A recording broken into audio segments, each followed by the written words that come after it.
네, 안녕하세요.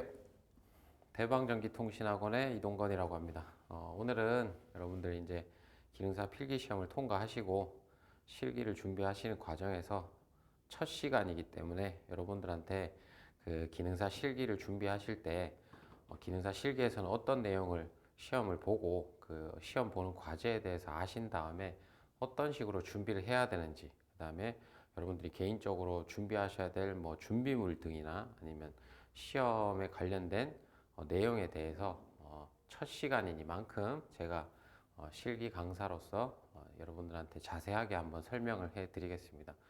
여러분들이 뭐 이렇게 뭐 전공적으로 아니면 뭐 고등학교나 대학교에서 전공 시간에 이런 것들을 뭐 공부하신 적이 있을 수도 있지만 이걸 일반인들 같은 경우에는 처음으로 시작하시기 때문에 여러분들이 이게 대체 뭘 하는 건지 아무것도 모르고 이제 학원을 등록하시는 분들이 대다수시기 때문에 그 부분에 대해서 이제 제가 전임 강사로서 여러분들이 어떤 시험을 보는지를 알아야 여러분들이 내가 이 공부를 해야겠구나 아니면 이 연습을 해야겠구나 이런 것들을 아시기 때문에 제가 그 내용에 대해서 한번 상세하게 설명을 해 드리겠습니다. 자, 그래서 제가 타이틀은 실기 오리엔테이션이라고 하겠습니다. 실기에 대해서 첫 시간이니만큼 한번 자세하게 알아볼 텐데 우선은 이제 저희 대방전기통신학원에서 제가 담당을 하고 있는 이 전자회로 관련된 조립 수업들, 회로 조립에 관련된 실기에 대해서는 제가 전임을 맡고 있고 여기에 대해서 제가 아는 모든 것을 수업 시간에 여러분들에게 가르쳐 드리고 여러분들 걸로 만들 수 있도록 제가 수업 시간에 수업을 하도록 하겠습니다.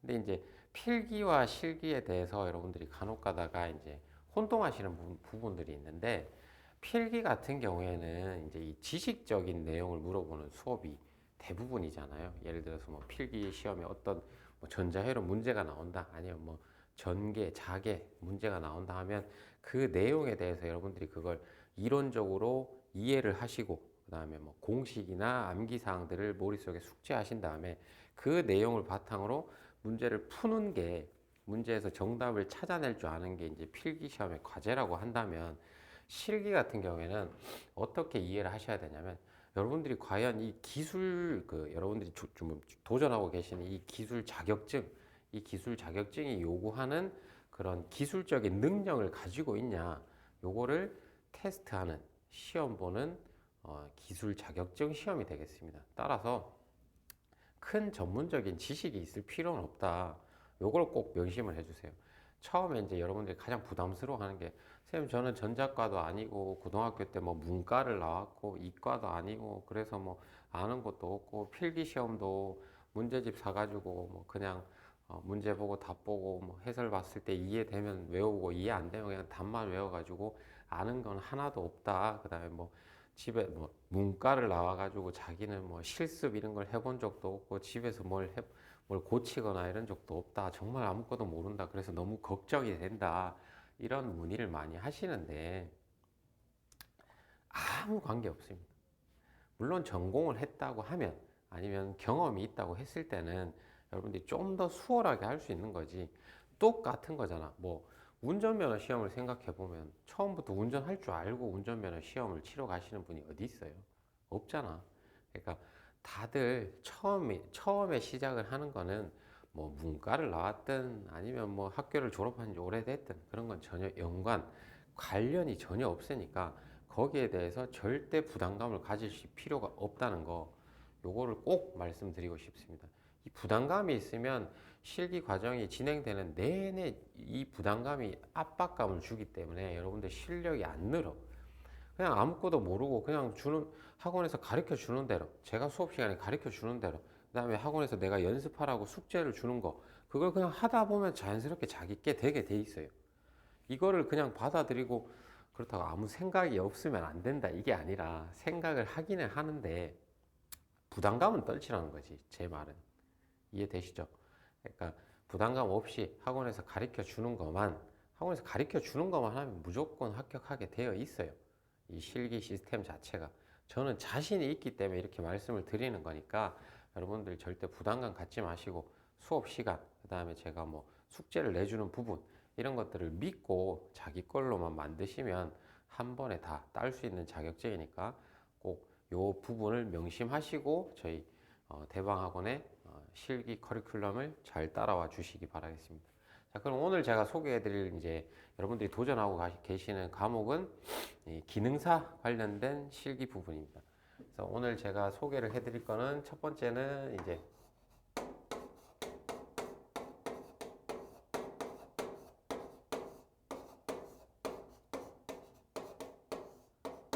이 전자기기 기능사라는 실기 시험이 있습니다. 그래서 제가 오늘 이렇게 오리엔테이션을 해드릴 부분은 첫 번째는 전자기기 기능사, 그 다음에 요거하고 비슷한 전자계산기 기능사라고 있습니다.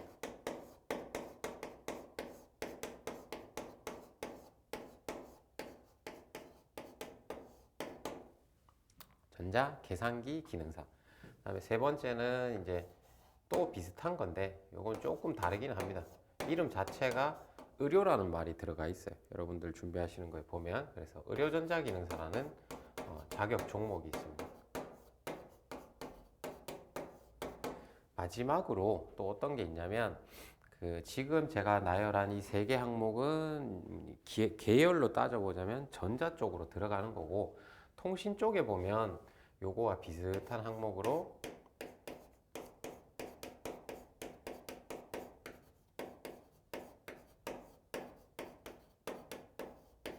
무선설비 기능사라는 항목이 있습니다. 그래서 이 네 개 항목이, 네 개 이제 자격 종목이 어떤 시험을 보는지 각각의 차이가 있으니까 각각 차이에 대해서 제가 설명을 한번 드릴 거고, 공통적으로 이제 시험을 보는 내용들이 있기 때문에 요거와 관련해서 어떤 준비물이 필요한지, 그 다음에 학원 수업, 저의 수업이 어떻게 진행되는지를 한번 설명을 해 드릴게요. 자, 우선 첫 번째 전자기기 기능사 같은 경우에는 과제가 다른 종목에 비해서 좀 세분화되어 있습니다. 뭐 시험 시간이 그렇다고 길어지는 건 아닌데, 전자기기 기능사는 크게 과제를 나눠보면 첫 번째는 이제 회로 스케치라는 과제가 있습니다.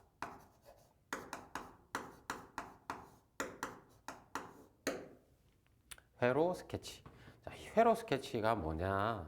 뭐 처음 들어보실 거예요. 뭐 하는, 뭐 그림 그리는 건가? 이렇게 뭐 단어만 들어보면 그런 생각이 들잖아. 말 그대로 뭐 하는 거예요? 회로를 스케치, 그린다고. 어디다가? 시험지에다가. 자, 그럼 뭘 보고 그리냐?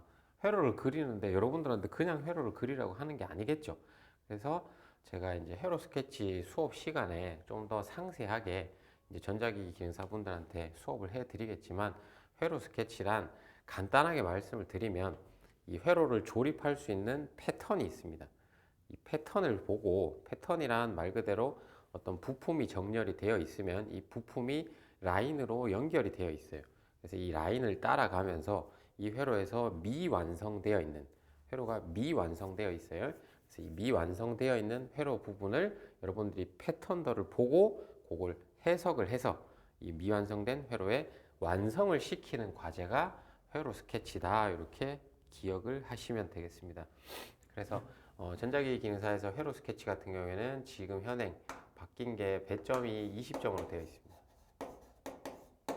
20점, 100점 만점에 총 20점이 회로 스케치에 배당이 되어 있다, 이렇게 기억을 해 주시면 되는데, 첫 번째로 기억하실 거는 회로 스케치를 어떻게 공부해야 되고 어떻게 푸는 거고 어떻게 준비를 해야 되는지는 제가 회로 스케치 수업 시간에 당연히 수업을 해 드릴 텐데, 꼭 명심하실 거는 점수가 중요한 게 아니라, 여러분들이 자꾸 이게 20점이나 20점밖에 안 돼요 막 이런 말씀을 하시는데, 그게 중요한 게 아니라 우선 회로 스케치를 못하면 빵점 받으면 전체 실격을 받을 수 있다는 거 꼭 명심하셔야 됩니다.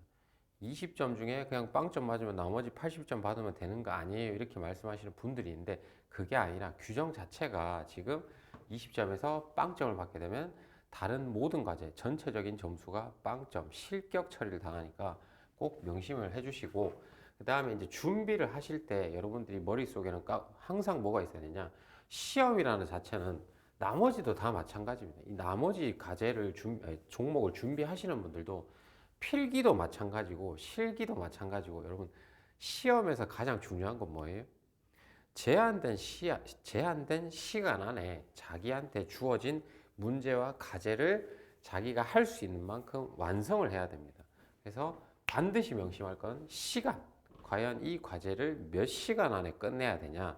이걸 꼭 명심을 하시고 연습을 할 때도 이 제한 시간 안에 끝낼 수 있도록 자기 실력을 만드셔야겠죠. 그래서 이 회로 스케치에서 여러분들이 관가하시는 게 시험 시간인데 시험 시간이 정확하게 60분으로 되어 있습니다. 1시간. 1시간이라는 거는 무슨 말이냐면 여러분들한테 시험 시작해서 문제지를 여러분들이 펼쳐보는 순간부터 해서 시간이 진행이 되고 다 풀고 났을 때 여러분들이 말 그대로 뭘 하겠어요? 회로를 미완성된 부분을 스케치를 하겠죠. 그 스케치된 부분을 그려서 감독관한테 제출까지 하는 데가 1시간입니다. 이걸 꼭 명심하셔야 돼요. 그러니까 제가 이렇게 강조하는 이유는 뭐예요? 실제 시험 시간이 1시간이면 여러분들이 학원에서나 아니면 어디서 집에서 이제 제가 드리는 숙제나 뭐 연습 문제들을 풀어 보실 때는 1시간보다 시간을 짧게 설정을 해서 준비를 하셔야 돼요. 맞잖아. 시험장을 가면 본인 실력이 100% 나온다는 보장이 없죠. 긴장감 때문에. 따라서 학원에서든 집에서든 1시간이 아니라 50분 정도 안에 끝내야 되지 않을까 제가 생각했을 때는. 그래서 연습하실 때는 제한 시간을 50분으로 잡고 한다 이렇게 기억을 해 주시는데 그렇게 어렵지 않아요. 전자기기 기능사 회로 스케치는 말 그대로 이제 패턴도를 보고 문제를 푸는 건데 굳이 표현을 하자면 문제를 푸는 겁니다. 문제를 푸는 거지 어떻게 보면 그냥 뭐 숨은 그림 찾기 이런 거랑 비슷하다 이렇게 기억을 하시면 되고 요거를 연습을 몇 번 해보다 보면 아 이게 굳이 1시간은 안 걸리겠구나 그냥 하다 보니까 30분 만에 되는구나 이런 거를 느끼실 수 있을 거예요. 그러니까 그래도 우선은 여러분들이 시험 시간이 1시간이다 요걸 꼭 명심을 해주시고 자, 이 두 번째 과제는 뭐가 있냐면 요걸 제가 그냥 두 번째 과제라고 적을게요. 측정 이론이라는 과제가 있습니다.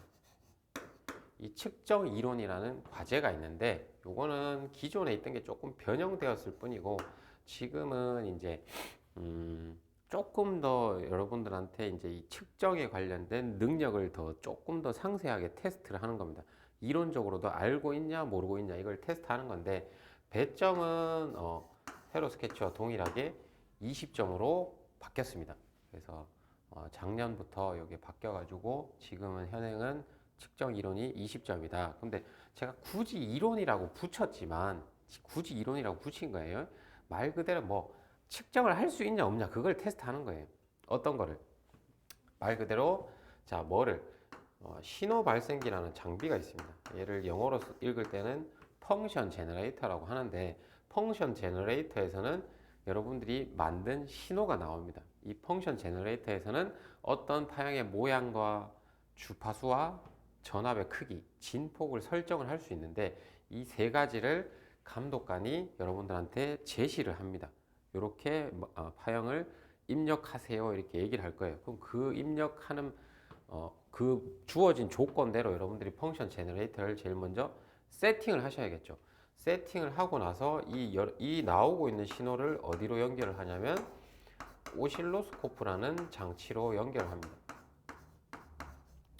이제 이 비전공자들은 이런 뭐 측정 기기의 이름들이 낯서실 텐데 별거 없어요, 진짜. 아무 어려움이 없습니다.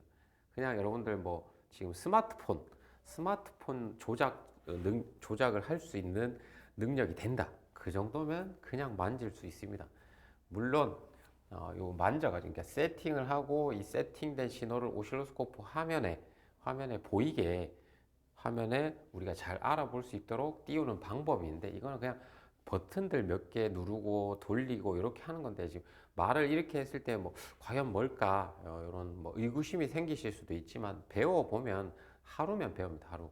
그래서 제가 요 측정 이론 그러니까 펑션 제너레이터 오실로스코프를 이용해서 어떻게 과제를 수행을 하고 그 다음에 제일 중요한 건 이 수행한 과제를 여러분들이 감독관이 오케이 사인을 줬을 때는 반드시 뭘 해야 되냐면 답안지를 작성해야 돼요. 그래서 과연 실제 시험에서 지금 시행하고 있는 답안은 어떻게 시행이 되고 있는지를 제가 수업 시간에 당연히 여러분들에게 가르쳐 드리고 연습도 시키겠죠. 그래서 요 과제는 제가 지금 말씀드리고 있는 이 회로 스케치와 측정 이론 과제는 점수는 20점씩 밖에 안 되지만 그냥 이걸 버리기에는 제가 봤을 땐 너무 아깝습니다. 그냥 간단하게 학원에서 하루 이틀 정도씩만 배우면 금방 만점 받을 수 있는 과목들이니까 학원 수업 시간에 이제 추후에 이제 진도별로 제가 수업을 해 드리니까 요걸 잘 이해하셔가지고 시험장 가셔가지고 떨지 말고 자기 점수를 받으시면 됩니다. 자, 마지막으로 이제 전자기기 기능사는 어떤 과제가 있냐면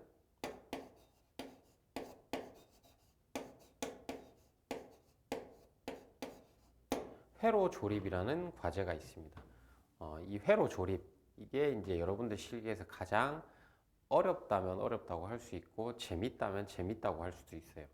이게 이제 가장 중요한 과제인데 딱 봐도 지금 100점 중에 20점, 20점이 여기 들어가 있으니까 회로 조립이 60점이 되겠죠.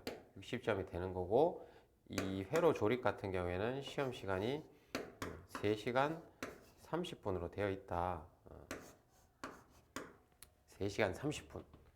꼭 명심하세요. 3시간 30분입니다. 과거에는 연장 시간이 있었지만 현행은 폐지가 돼서 3시간 30분 안에 뭘 하는 거냐?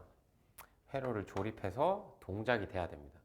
그 내용에 대해서는 이 전체적인 다른 기능사들 것까지 본 다음에 이 어떻게 동작을 시키는 거고 어떤 준비를 하셔야 되는지를 제가 설명을 해 드릴게요.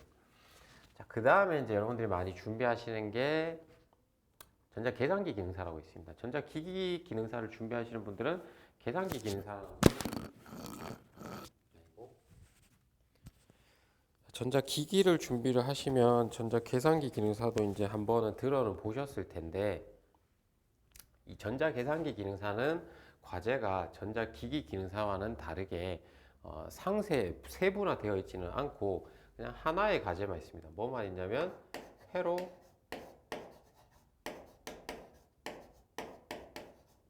조립입니다. 회로 조립. 이 회로를 조립해서 완성 동작을 시키면 거기에 대해서 감독관이 채점을 시켜주는 겁니다. 그래서 전자기기 기능사의 회로 조립이 3시간 30분이라고 한다면 전자계산기 기능사는 회로 조립이 총 100점 만점으로 되어 있고 시험 시간은 4시간 30분 정도 된다. 이렇게 기억을 해 주시면 됩니다. 써놓고 보니까 전자계산기 기능사가 더 쉬워 보여요. 그죠? 과제도 간단하고 그냥 말 그대로 회로 조립해서 동작하면 합격이니까 그렇게 볼 수도 있겠지만 상세히 들어가 보면 그렇게 만만한 시험은 아니라는 거 여러분들 꼭 기억을 해 주시고 그다음에 이 의료전자기능사는 조금 다릅니다. 말 그대로 보면 이제 전자라는 이름이 들어가기 때문에 어쨌든 뭐가 있냐면 회로 조립이라는 과제가 들어갑니다. 회로 조립이라는 과제가 들어가고 배점이 대략 50% 정도, 50점 정도로 배당이 되어 있는데 시험 시간은 회로가 간단하기 때문에 3시간 정도로 규정이 되어 있습니다. 시험 시간은 3시간 정도다. 근데 배점이 50%라는 거는 나머지 50점에 다른 과제가 있다는 거잖아. 이 과제 자체는 이제 이 의료전자 기기를 만지는 기술 자격증이기 때문에 의료전자에 대해서 필답형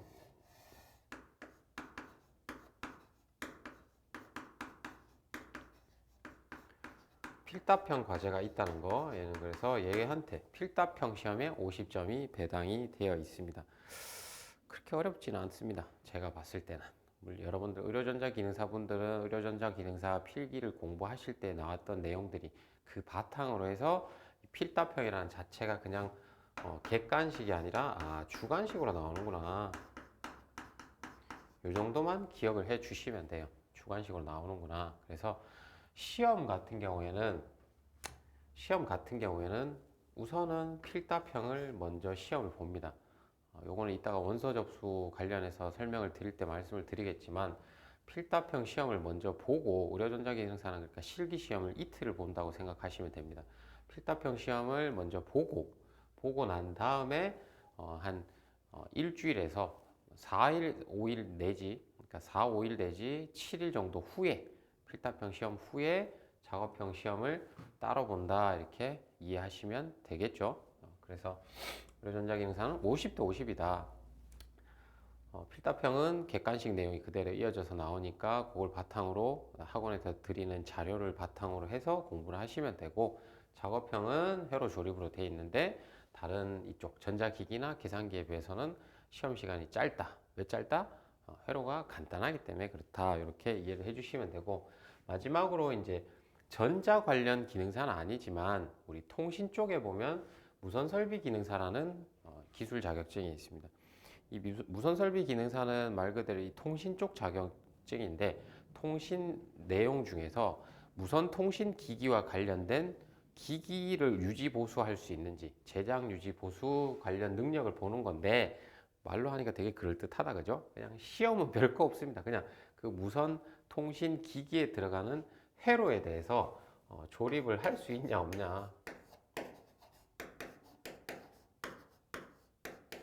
할 수 있냐 없냐 이것만 테스트하는 거고, 이 회로 조립 관련 배점이 100점으로 되어 있습니다. 그래서 100점이고 시험 시간은 대략 3시간 30분 정도다. 이렇게 이해를 하시면 되는데, 별거 없죠, 그죠? 그냥 준비하시면 되는 거야. 그냥 준비한다고 얘기하면 안 되겠네요. 그냥 준비한다기보다는 학원 수업만 잘 따라오시면 결국은 모든 게 다 준비가 되니까 너무 걱정하지 마시고, 제가 오늘 여러분들한테 이제 오리엔테이션을 해드릴 때 가장 중점적으로 말씀드리고 싶은 부분은 뭐냐면 이 회로 조립입니다. 전자기기 기능사는 회로 조립이 3시간 30분이고 60점, 계산기 기능사는 100%, 그 다음에 무선설비 기능사도 100%, 의료전자는 50%인데, 이 여기서 얘기하는 지금 제가 나열한 이 4개 종목, 이 4개 기능사 실기 시험에서 회로 조립인 모든 게 뭐로 되어 있냐면 납땜으로 되어 있습니다.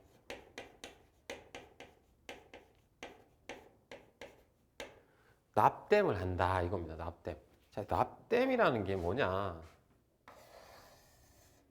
그럼 예를 들어서 어떤 라디오나 이런 것처럼 그 안에 들어가는 세부적인 기판을 막 전문적으로 조립하냐, 그런 게 아니라 이 납땜 시험을 위한, 아니면 고등학교나 대학교에서 납땜 연습을 위한 기판이 있습니다. 그 기판이 어떻게 되어 있냐면 28 곱하기 62 맞는 기판이라고 합니다. 28 곱하기, 그러니까 세로로 28개, 가로로 62개의 구멍이 나 있는 기판이 있어요. 그 기판에다가 여러분들이 어떤 주어진 회로를 납땜을 해서 그 회로가 이 기판에서 정상적으로 동작이 되는지를 테스트하는 게 여러분들 시험에서의 회로 조립 과제가 되겠습니다. 자, 그러면 여러분들이 이 납땜, 회로 조립을 준비하시기 위해서는 뭘 할 줄 알아야 되겠어요? 간단하게 해서 납땜을 할 줄 알면 돼요. 근데 납땜이라는 거는 그냥 사람이 손으로 하는 건데 막 이렇게 막 전문적으로 막 돋보기 안경 끼고 이렇게 하는 게 아니라 그냥 이렇게 편한 자세로 앉으셔가지고 납땜을 하시는 건데, 그냥 납땜을 하는 게 아니겠죠. 이게 동작이 되도록 납땜을 해야 되기 때문에 이 조금 지식이 있으셔야 됩니다. 따지고 보면 지식이고 어떻게 보면 요령인데, 그 내용에 대해서는 상세적인 내용은 그 과제별 수업 시간에 제가 진도별로 진행을 해 드릴 건데, 대략적으로 한번 말씀을 드려보면, 우선은 이 납땜을 하기 위해서는 여러분들이 제일 먼저 하셔야 될 게 뭐냐면 회로도를 볼 줄 아셔야 돼요. 자, 회로도를 볼 줄 안다는 게 뭔 뜻이냐? 어떤 회로가 이렇게 있다고 했을 때, 자, 예를 들어서 어떤 회로가 이렇게 있대요. 여러분들 시험장에 가시면 이런 문제지에 회로가 그려져 있습니다. 이 회로 내부에는 게이트가 들어갈 수도 있고, 아니면 증폭기가 들어갈 수도 있고, 스위치나 여러 가지 부품들을 이용한 회로가 들어가 있는데, 이 회로가 회로라는 건 결국 부품과 부품이 선으로 연결이 되어 있거든요. 그래서 그 연결법대로 회로에서 주어진 그려져 있는 대로 조립을 하면 그 회로에서 요구하는 동작으로 당연히 완성 동작이 될 텐데, 회로도를 보고 납땜을 하려면 해야 될 건 뭐냐? 우선 이 회로도에 나와 있는 회로를 납땜을 할 때 이 기판에다가 어떻게 구성을 할지. 자, 기판이 이렇게 아까 28 곱하기 60이 기판이 있다고 했는데 이 기판에 어떻게 구성을 할지를 뭘 해야겠어요? 패턴을 짜야 됩니다. 패턴을. 자, 뭐 그 이름을 붙여보면 패턴 설계다 해서 뭔가 좀 그럴듯해 보이지만 말 그대로 이 회로를 여기다가 납땜을 하려면 어떤 식으로 연결을 시키고 어떻게 배치를 하냐 이런 것들을 공부하시는 겁니다.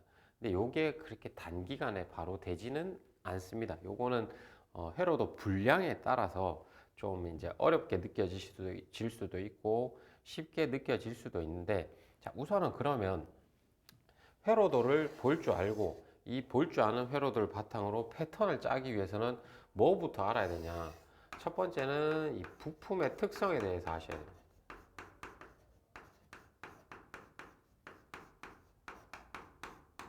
뭐부터? 부품의 특성부터. 자, 부품이란 뭘까요? 말 그대로 저항 아니면 뭐 커피스탄스, 콘덴서 아니면 뭐 다이오드나 아니면 또 뭐가 들어갈까? 다이오드, 뭐 LED도 다이오드의 한 종류니까 그런 게 될 거고 아니면 이제 가장 중심이 되는 IC, 뭐 트랜지스터도 있겠네요.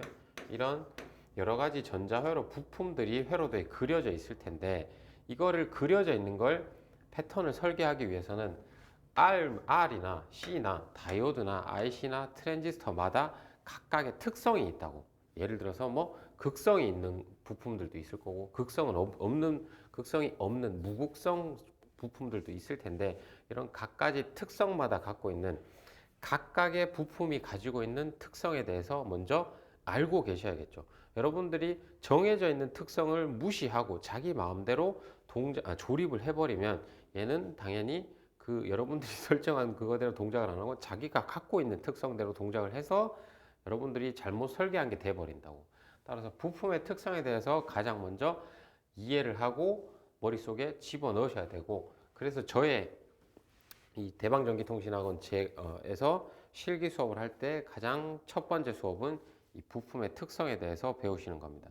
이게 뭐 전공하신 분들은 조금 대충은 알고 계시겠지만 그래도 제가 이 학원에 있으면서 느껴보면 전공하신 분들도 정확하게 알고 계신 분들은 별로 없다 이런 걸 느끼게 되거든요.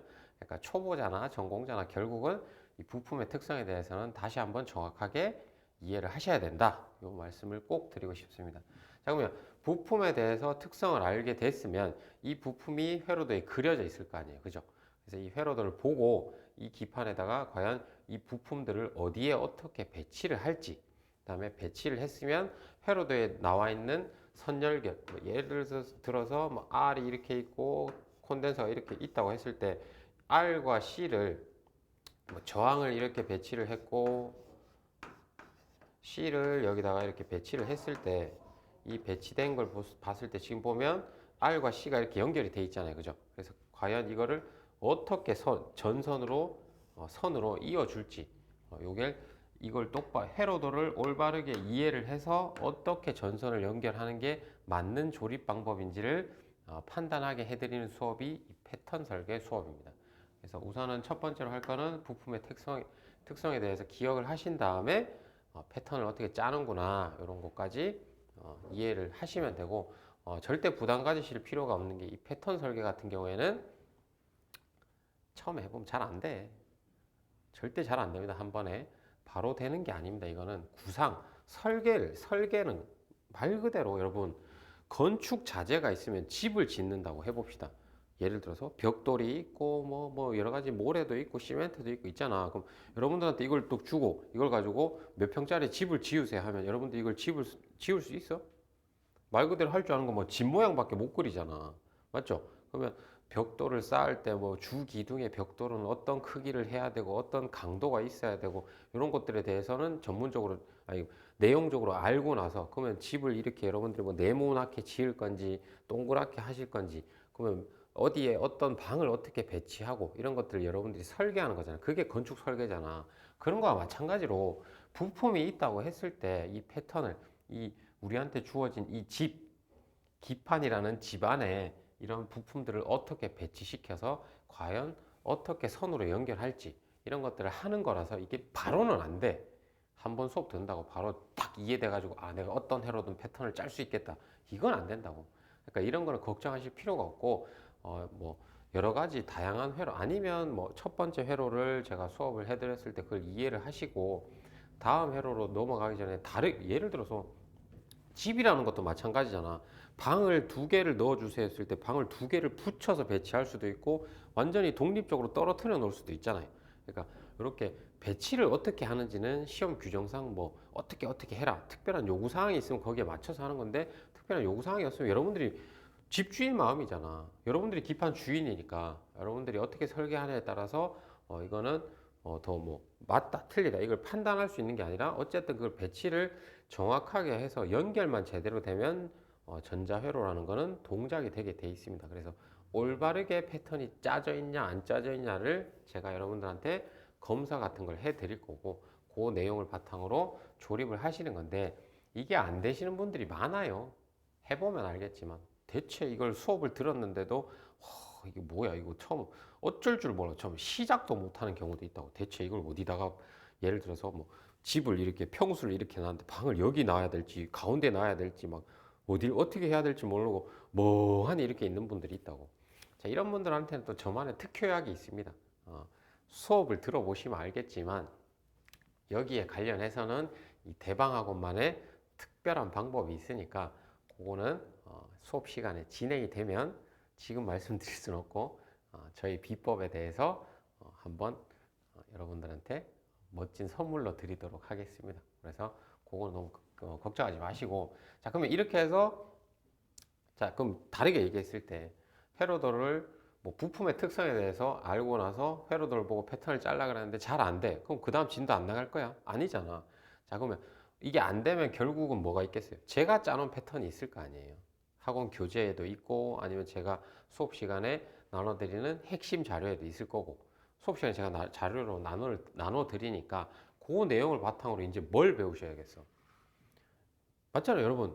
시험을 통과하기 위해서는 어쨌든 조립을 해서 이 주어진 부품을 회로도를 보고 설계한 다음에 조립을 해서 그게 전기를 넣었을 때, 전압을 넣었을 때 그게 동작이 돼야 합격입니다.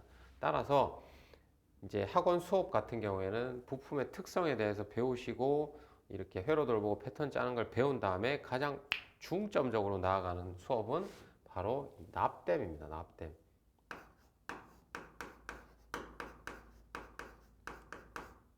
이게 근데 여러분 납땜이라는 게 뭐 물론 일반적으로 해보는 사람들이 어디 있냐고 뭐 공고 출신들이나 아니면 뭐 어떤 고등학교 수업 중에 이런 게 있다거나 아니면 대학교에 공대를 다니셔가지고 뭐 전자 관련 수업을 들으신 분들은 한두 번 좀 경험을 해보실 뿐이지 일반인들이 납땜을 해보는 경우는 잘 없다고요.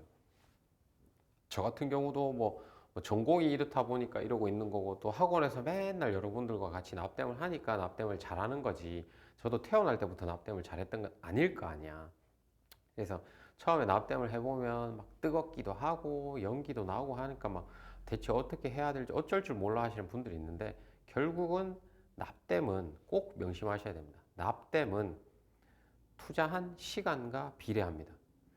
연습을 많이 하시면 잘하게 되고 연습을 게을리 하시거나 못하겠다 이런 마음을 가지시면 점점 실력이 더 안 늘어요. 그러니까 꼭 납땜은 반드시 자기의 노력의 결과물이다. 이걸 꼭 기억을 하시고 자꾸 여러분들이 준비하실 건 뭐냐 이 납땜에 대해서 납땜을 대체 어떻게 하는 건지 납땜을 어떻게 하는 게 올바른 납땜 방법인 건지 전선 연결을 어떻게 하는 건지 이런 것들은 당연히 저희 대방학원 수업에서 저나 이제 저희 학원 강사님들이 FM대로 정식으로 정확하게 가르쳐 드릴 건데 이 여러분들이 배우시는 요 방법대로 여러분들이 처음에 해보면 잘 안 되겠죠. 그래서 연습을 많이 하셔야 되는데 그러기 위해서는 우선 뭐가 있어야겠어요? 공구가 있어야 됩니다.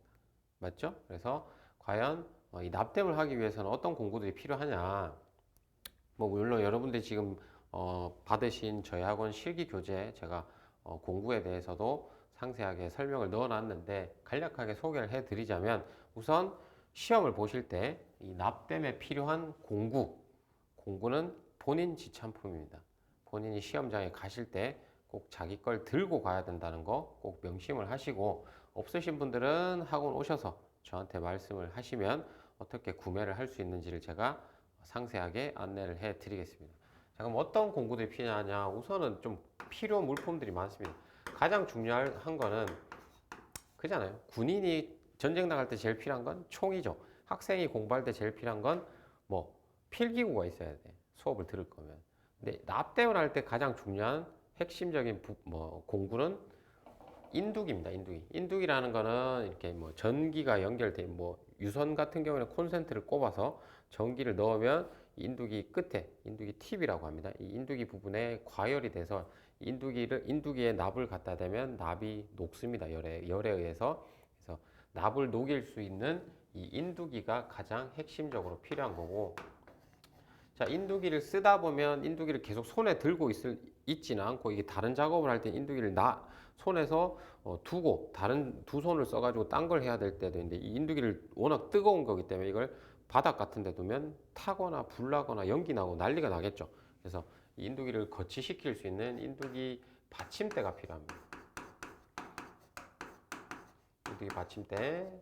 자, 그 다음에 이 맞는 기판이라는 거는 바닥에 두고 작업을 할 수는 없기 때문에 이 맞는 기판을 고정시킬 수 있는 뭐 기판 받침대. 자, 그 다음에 또 필요한 게 뭐 일자 드라이버. 일자 드라이버나 뭐 또 어떤 게 필요할까? 니퍼, 전선. 이 니퍼라는 게 뭐냐면 여러분들이 이제 요렇게 선을 이으실 때 부품과 부품을 이제 부품과 이 저항에서 이 콘덴서로 전기적인 신호가 넘어가기 위해서는 이게 이 전선으로 연결이 돼야 되는데, 전선을 처음 지급받는 거는 피복이 그대로 있기 때문에 이 피복을 벗기고 아니면 이 전선을 절단시킬 수 있는 공구가 필요한데, 그 공구를 니퍼라고 합니다. 그래서 니퍼 이렇게 핵심적인 공구는 이렇게 5개 정도. 또 뭐 필요한 게 있을까요? 인두기, 인두 받침대, 기판 받침대, 니퍼, 드라이버, 그다음에 테스터기. 이 테스터기는 기능사 시험에서는 굉장히 중요합니다. 이게 테스터기가 있어야 이 부품들에 대해서, 이 테스터기라는 건 말 그대로 부품에 대해서 테스트하는 겁니다. 만드신 회로를 테스트하는 게 아니라 이 부품이 처음에 지급받은 부품을 이게 정상인지 아니면 용량이 얼마인지 이런 것들을 판별하실 때 사용하는 게 이 테스터기이기 때문에 테스터기는 반드시 지참을 하셔야 됩니다. 그래서 이런 뭐 한 대여섯 가지, 뭐 나머지 짜잘짜잘한 게 필요한 것들이 또 있긴 있습니다. 근데 이런 부품들이, 이런 공구들 있으면 학원에서 납땜 하실 때 크게 지장 없이 하실 수 있을 거고, 학원에서 이제 수업을 진행을 하다가 뭐 진도별로 나갔을 때 기초 납땜을 배우시게 될 거고, 그래서 저 같은 경우에는 이 납땜에 대해서 여러분들이 이제 기초 납땜을 하실 텐데, 기초 납땜이란 말 그대로 이제 납땜을 처음 할 때 어떻게 하는 건지, 말 그대로 뭐 인두기를 대체 뭐 인두기를 왼손에 들어야 돼요, 오른손에 들어야 돼요, 아니면 뭐 어떤 모양으로, 똑같은 거잖아. 연필도 애들한테 처음에 연필 좀 막 이렇게 잡는 애들도 있잖아. 그렇다고 인두기를 이렇게 두고 납땜 할 수는 없으니까 어떻게 잡는 게 올바르게 잡는 건지, 자세는 어떻게 하는 게 맞는 건지, 이런 기초적인 납땜 자세와 그다음에 이 자세를 이용해서 어떻게 납을 어떻게 녹여서 기판에 납땜을 할지, 그다음에 이 납땜 한 대에서 뭐 결국은 부품도 납땜을 해야 되고 전선도 납땜을 해야 되죠. 과연 어떻게 하는 게 올바른 방법인지를 기초 납땜 시간에 할 텐데, 요 수업을 할 때 제가 가장 여러분들한테 좀 잔소리 아닌 잔소리를 많이 할 겁니다. 이게 가장 중요합니다. 왜? 첫 번째 납땜, 첫 기초, 그러니까 버릇이 한번 들게 되면 나쁜 버릇은 고치기가 힘들잖아요. 그렇기 때문에 처음에 납땜할 때 제가 일일이 가서 개인적으로 잘못된 부분이 있거나 아니면 뭐 틀린 부분이 있다 했을 때는 제가 옆에서 수정을 해 드리니까, 요건 이렇게 하세요, 이렇게 하세요 하면 여러분들이 그거를 이건 이렇게 하는 게 맞는 거니까 강사님이 이렇게 가르쳐 주시는구나, 이렇게 이해를 하셔서 자기 몸에 배워야 됩니다. 자기 손에 자기 걸로 되도록 준비를 해 주셔야겠죠. 그래서 기초 납땜이 진행이 되고 나면 이제 첫 번째 이제 제가 생각하는 기초적인 회로도를 가지고 아주 간단한 회로에 대해서 납땜을 시켜 볼 겁니다. 납땜을 한 다음에 이제 뭐 해야 돼요? 예를 들어서 가장 간단한 이 회로를 여러분들이 납땜을 했어. 그럼 이제 뭐 해야 돼? 바로 동작을 시켜봐야 될 거 아니야. 맞나요? 자, 근데 이 기판에다가 납땜했다고 얘네가 막 동작이 돼요? 저항이 막 IC가 막 지가 알아서 동작되고 트랜지스터가 지가 알아서 막 증폭시켜주고 이런 게 아니잖아. 뭘 넣어줘야 돼요? 전기를 넣어줘야 됩니다. 쉽게 얘기해서 전원을 넣어줘야 되기 때문에 뭐 여러분들이 시험에서 학원에서든 시험장에서 사용하는 전압은 직류 전압입니다. 그래서 직류 전압 공급기 DC 파워 서플라이 사용법까지 파워 서플라이를 사용을 해서 이 파워 서플라이에서 나오는 직류 전압을 여러분들이 만든 기판에 어떻게 공급을 해주고 이 공급을 했을 때 과연 어떻게 회로별로 이제 동작되는 게 다를 거 아니야. 그래서 어떻게 동작되는 게 맞는 동작인지 거기에 대해서도 이제 진도별로 제가 수업 시간에 말씀을 드릴 테니까 그런 것들을 잘 배우시면 되는 거고. 그래서 요게 전체적인 틀이라고 보시면 돼요. 이 학원 대방전기통신학원의 실기에서 전체적인 틀은 이런 흐름으로 간다. 그래서 여러분들은 이런 걸 준비를 하셔야 되는데 이런 거 같은 경우에는 이제 뭐 학원에 수업을 하다 보면 모르는 게 있으면 뭐 저한테 물어보시면 당연히 뭐 이렇게 다 지도를 해 드릴 거고 실기라는 게 이제 지금 들어보시면 아시겠지만 이게 뭐 필기처럼 이렇게 쭉 적어서 자 이건 이렇게 되는 겁니다 이렇게 되는 겁니다 하고 넘어갔을 때 이게 개개인이 다 자기 게 되는 게 아니라고. 맞죠? 어떤 분은 이런 게 기초 나업 때문에 잘 되는 분들도 있을 거고 어떤 분은 뭐 기계를 만져봤는데 되게 쉽네 이렇게 느끼실 수도 있지만 어떤 분들은 대체 이거는 뭐 파워를 어떻게 켜는 건지 어떻게 뭐 꼽아주는 게 맞는 건지 전혀 이해가 안 되시는 분들도 있기 때문에 실기는 수업의 특성상 어느 정도 공통적인 수업이 진행이 되고 나면 제가 개개인별로 조금씩 봐드려야 되는 그런 특징도 있으니까 궁금한 게 있으시거나 모르는 게 있으면 저한테 말씀을 하셔서 그 궁금증을 꼭 해결을 하시고 진도를 나가시는 게 좋고 이제 지금이 오리엔테이션이 되다 보니까 제가 뭐 세부적인 내용에 대해서 정확하게 다 일일이 다 설명을 해드리면 이게 한도 끝도 없어요. 뭐 예를 들어서 전자기기 기능사는 회로 조립이 왜 3시간 반이고 전자계산기 기능사는 왜 4시간 반이에요. 그거는 왜 그러냐면 회로 조립의 분량이 달라요. 전자기기 기능사는 3시간 반이고 계산기 기능사는 4시간 반이라는 거는 뭔 뜻이겠어요? 계산기 기능사의 회로도의 난이도가 조금 더 높다 이렇게 이해하시면 돼. 난이도가 높다는 건 무슨 뜻이 되겠어요? 회로도가 좀 더 복잡하구나. 회로도가 복잡하다는 게 무슨 뜻이 되겠어요? 분량이 더 많으니까 결국 패턴을 짜면 좀 더 기판이 빽빽하게 차겠구나. 자, 그럼 패턴 설계한 게 좀 더 빽빽하면 결국 뭐 납땜한 분량도 많아진다고. 그렇기 때문에 시간이 더 걸리기 때문에 이렇게 시간을 좀 더 주는구나. 이렇게 이해를 하시면 되고, 뭐 의료전자기능사 3시간 반이나 되지만 저희 학원 뭐 다니는 학생들이 이렇게 시켜보면 시험 치러 갈 때쯤 됐을 때 실력을 보면 뭐 6주, 7주 학원을 다니고 나서 시험 치러 갈 때쯤 돼가지고 뭐 의료전자기능사나 뭐 무선설비 기능사들 시켜보면 뭐 보통은 한 30분 이상씩은 남아요. 학원을 이렇게 정규 코스를 쭉 따라오셔가지고 시험 치러 가기 전에 제가 테스트를 한 번씩 해보면 시험 시간이 학원 그 커리큘럼만 잘 따라오시면 시간이 남는데 조금 느리신 분들은 전자기기 기능사랑 계산기 기능사 하실 때는 조금 속도에 대해서 집중하실 필요가 있어요. 의료전자기능사랑 무선설비 같은 경우에는 아무리 느리신 분들도 어쨌든 저 시간 안에 하는데 전자기기나 계산기 기능사 같은 경우에는 속도가 느리면 저 제한된 시간 안에 못 하시는 분들도 있더라고 시험장에 갔을 때. 그러니까 학원에서 할 때 아까 제가 회로 스케치 때도 말씀드렸지만 시험장에서 본인의 실력이 100%안 나올 수도 있는 가능성이 있기 때문에 학원에서 연습하시겠지. 뭐 납땜은 딴 데서 연습하시기 좀 힘드니까 학원에서 연습하실 때 항상 시계를 보시면서 내가 시작을 이때 했으니까 언제쯤 끝내야겠다. 아니면 뭐 오늘 해봤는데 오늘 얼마만큼 걸리더라. 이런 걸 체크를 하신 다음에 거기에 대해서 뭐 문제가 있다 했을 때는 저에게 상담을 받으시면 되겠죠. 그래서 제가 어떻게 하면 시간을 좀 더 줄일 수 있겠다. 이런 특효약들을 일일이 1대1로 다 말씀을 드릴 테니까 저한테 잘 말씀하셔가지고 본인 실력으로 만드시면 되겠습니다.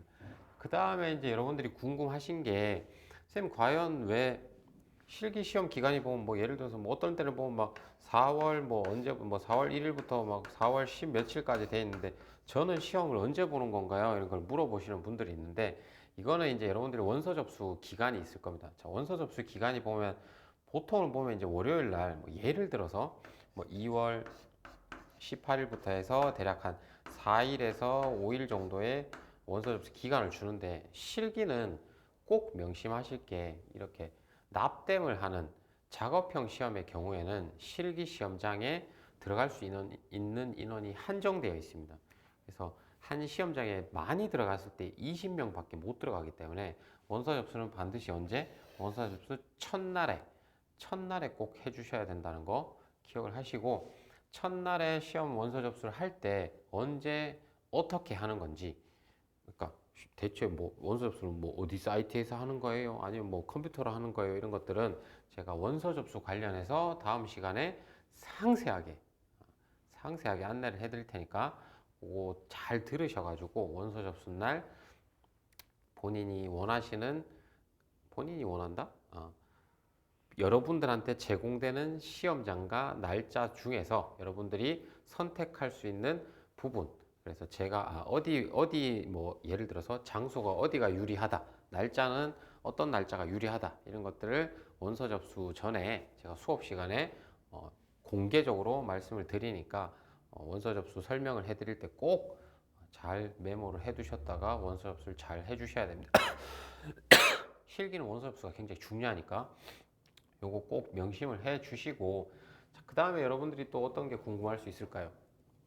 자, 보시면은 뭐 실기 준비할 때 이렇게 되는 거고, 뭐 그럼 과연 뭐 시험이 어렵나요? 쉽나요? 이런 것도 물어보시는 분들이 있는데, 저는 제가 느끼기엔 쉽다고 느끼지만 여러분들이 느꼈을 때는 어렵다 이렇게 생각할 수도 있기 때문에, 그거는 어쨌든 저희 대방학원에서 저희 실기 과정은 제가 말씀드린 이 항목들이 제가 생각했을 때는 가장 적합한 순서대로, 그 순서대로 시간표가 짜져서 차근차근 진행이 된다는 거. 그 다음에 꼭 제가 강조하는 부분은 진도가 어느 정도 다 나가고 여러분들 걸로 다 됐다고 느꼈을 땐 제가 기습적으로 테스트를 한 번씩 보도록 하겠습니다. 각 과제별로 이거는 꼭 한번 내가 내 눈으로 여러분들이 얼마 정도 됐는지를 꼭 한 번씩 확인을 합니다. 그러니까 제가 해보세요 하면 긴장하지 마시고 본인 실력을 잘 발휘를 해서 통과를 해야겠다, 이걸 명심을 하시는데, 제가 그걸 빼먹었네요. 그럼 회로 조립을 했을 때 만들어서 파워 서플라이를 연결을 해서 동작을 시키는데, 쌤 예를 들어서 동작이 뭐 여러분 LED라는 게 있는데, 이거 이제 나중에 수업 시간에 말씀을 드릴게요. LED는 말 그대로 불이 켜집니다. LED를 들어보셨을 거야. LED 불이 켜지는데, LED가 뭐 쌤 3개 있는데 제가 뭐 학원에서 해봤더니 2개밖에 안 켜져. 3개 중에 2개밖에 안 켜지니까, 그러면 3개가 다 켜져야 되는데 2개만 켜졌을 땐 2개에 대한 점수를 받나요? 이렇게 문의하시는 분들이 간혹가다 있어요. 질문하시는 분들이. 근데 시험 규정상 꼭 기억하셔야 됩니다. 맞잖아요. 여러분 생각해보면, 여러분들이 어떤 전자기기를 어떤 기기를 샀는데 여러분들이 LED를 3개짜리 샀는데 2개만 켜주면 여러분들 그거 어떻게 하실 거예요? 환불할 거 아니야? 아니면 반품하든가 교환해달라고 할 거 아니야? 마찬가지로 시험에서도 어떤 요구 동작이 3가지가 있으면 이 요구 동작 3개가 다 돼야 됩니다. 아시겠죠? 그렇게 이해하시면 이해가 되실 거라고. 여러분들이 산 게 다 동작이 안 되면 그럼 여러분들은 반드시 이걸 환불을 하거나 교환을 받아야 될 거 아니야. 시험도 마찬가지입니다. 모든 동작이 다 되면 그 동작이 다 된 걸 감독위원께서 검사를 하시고, 여기에 대해서 이게 동작이 완성 동작이 됐다 안 됐다를 여러분들한테 판단을 내려주고, 그러면 점수는 어떻게 나오냐? 여러분들이 만드신 이 기판이 있어. 자, 이게 기판이라고 하면 여러분들이 이 기판을 만들었대. 여기서 여러분들이 시험지에서 요구하는 동작이 다 되고 나면 감독관이 이 기판은 동작이 다 됐다 해서 요걸 가지고 갑니다. 그럼 여러분들이 이제 시험 시간이 끝나면 퇴실을 하겠죠. 이 기판을 가지고 이 전체적인 조립 상태와 이 동작이 됐을 때, 동작이 되면 점수를 몇 점 이상 주거든요. 그래서 이 동작된 점수와 기판의 납땜 조립 상태를 앞뒷면, 납땜을 한 거와 부품을 어떻게 끼웠는지를 보고 점수를 채점을 하게 되어 있습니다. 그 다음에 뭐 의료전자 같은 경우에 필답형 같은 경우에는 주관식이기 때문에 여러분들이 시험지에다가 답을 적고 나가시면 그걸 여러분들이 공단에서 따로 이제 채점하시는 분들이 따로 이제 채점을 하기 때문에 여러분들이 몇 점인지는 합격자 발표 날까지는 알 수가 없는 거기 때문에 어쨌든 좀 신경 써서 공부를 해 주셔야 되고, 전자기기 같은 경우에는 이제 이 회로 스케치 같은 경우에도 마찬가지입니다. 이걸 여러분들이 풀어서 제출을 하게 되면 감독관이 제대로 풀었는지 잘못 풀었는지를 채점을 하는데 자기가 몇 점인지를 가르쳐 주지는 않아요. 그래서 이거는 합격자 발표 날까지 기다려 봐야 된다. 그래서 점수는 요약을 해 드리자면, 점수는 이제 답을 써서 제출하는 것들, 회로 스케치나 아니면 뭐 이렇게 측정 이론, 오실로스코프를 써서 하는 이것도 답안지 작성이 있습니다. 그래서 이렇게 답안지를 쓰는 것, 답안지를 쓰죠.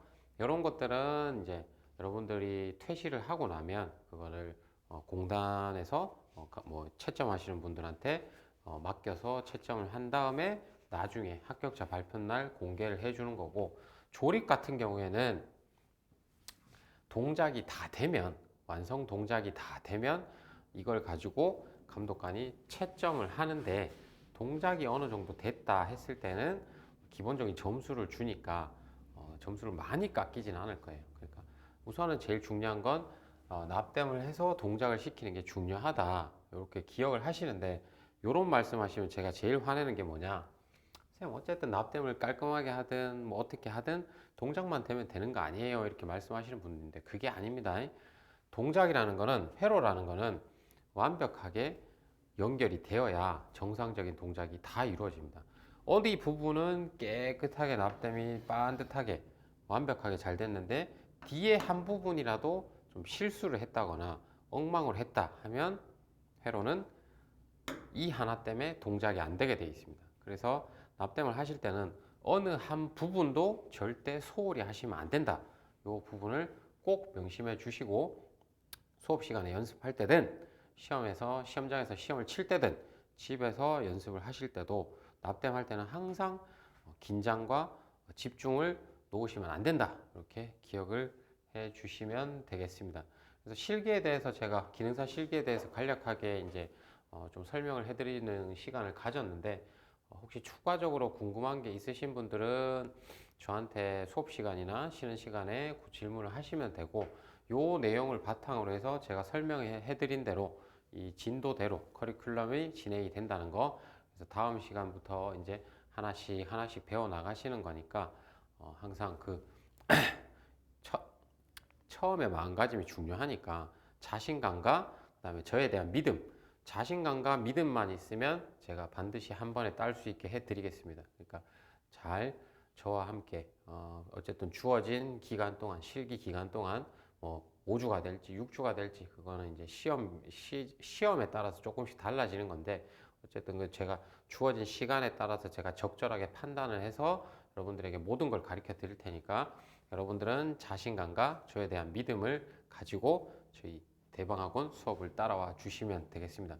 그래서 실기 오리엔테이션은 여기까지 하는 걸로 하고 이어서 다음 수업 시간을 하도록 하겠습니다. 수고하셨습니다.